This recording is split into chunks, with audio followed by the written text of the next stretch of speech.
For the UK, just like a quick intro of yourself. Where did it all start for you? Like, let's go back to the start. Where did Sean Bigga grow up? Way before they knew who he was, man. Harlem, New York. Harlem, the Mecca of New York. Born and raised on 139th Street and Lenox Avenue, between 5th and Lenox. Wow. In the heart of it. Yeah.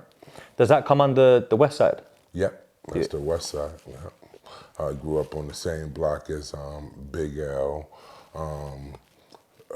Cameron comes from 140th Street, the next block over. Mase comes from a couple blocks down, but he hung mainly on our block, so it was like he was from 139th Street. Heard Mcgruff, he was one of my favorites. Dash from 140 is like, so that whole network I grew up with, like pretty much around, Big Lee with all those guys. Yeah, Big Lee. Yeah. He's like my elder, Legend. Yeah, absolutely. That's Big L, older brother. He ran the block.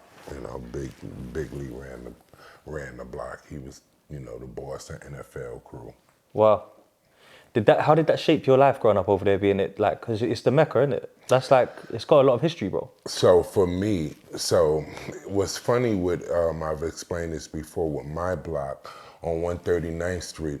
So on Lenox Avenue, and maybe one day I'll make a show out of this, but on Lenox Avenue, like a real like TV show, on one side of the block was pretty much middle class people.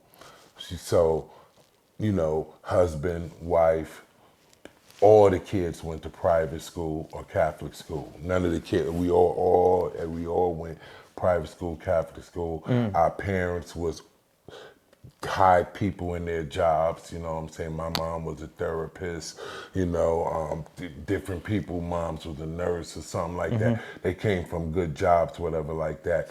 Totally not hustlers. Right. On the very opposite side of the block, just across the street, was different. Right.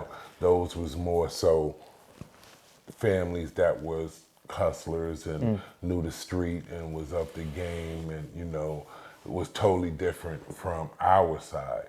So as children from our side growing up, we was like to the guys that was up on the corner, like targets, you know what I'm saying? Like, right. Because our family, raised us, in church. We went to church every Sunday, usher board, like I said, private Catholic school, everybody, that was the whole community.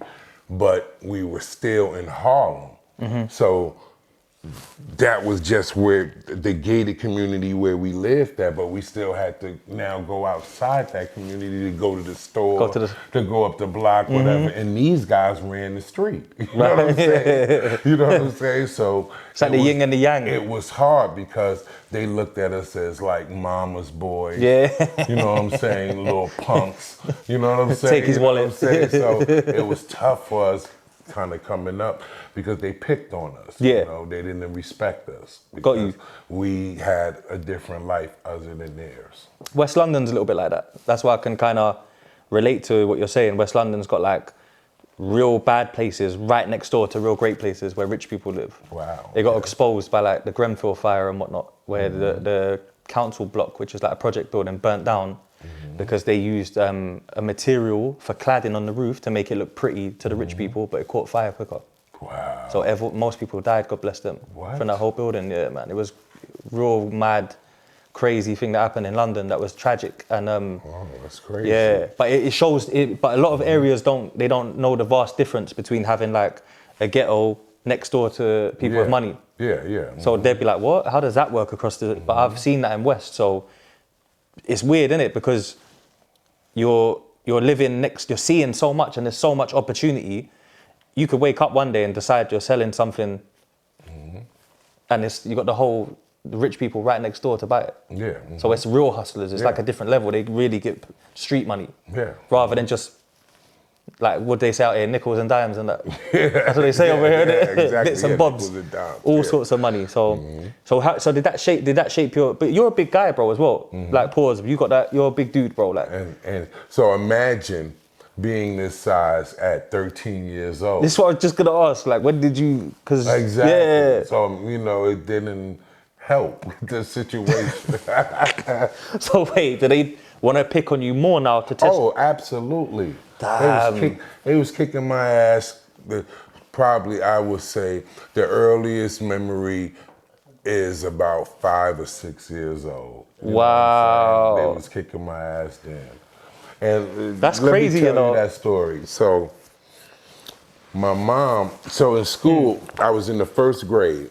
So the teacher in our private school had a great idea that our parents should start giving us a little more, like leeway to do things or something like that, like go outside or to the park or, do things Yeah, a like little that. bit more 'Cause freedom. We was getting that age, I guess, but Yeah. it's only like 6, first grade. I know I was in the first grade. So one day after church, my mom started doing a little routine to start practicing that. So when we would be in the cab coming from church, she would say to the cab driver to let me off at the corner so I could go in the store and buy her whatever she wanted out the store. And the cab will wait for me in front of the building. So my only responsibility was to walk in the store, buy that, and then walk down the block where she would be waiting for me in the cab. Right. That went on for a few times to the point where one day she dropped me off the Sunday and I came back and she wasn't there. You know what I'm saying? But They that gotta walk was home. to train me to see if I knew, I guess, how Street to smart. get home. Yeah. You know what I'm saying? To get home to the apartment. And I did. And she was proud of me. So now that was a routine. Yeah. So now one Sunday, I never forget it, she dropped me off, and so I grew up in a very Christian home. Again, our families was different. So one of the things that was against my parents was I couldn't have friends that wasn't Christian. You Right, know what okay, I'm saying? right. I couldn't have friends that wasn't in the church. Right. You know what I'm saying? That was out of the question. You know what I'm saying? I understand that totally now. As a kid, you don't understand this stuff. Yeah, but you ain't got the now, experience. Okay. so much I understand their, method of ideology. But Yeah. at that time, I'm a kid, I don't understand. So I wasn't allowed to go out to the park and play with the other kids in the neighborhood. So when I'm coming this Sunday back home down the block, across the street, I see some boys.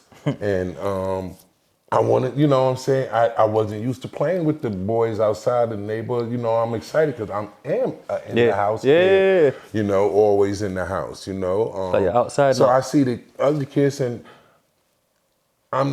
now I'm smart enough to realize that I was always big.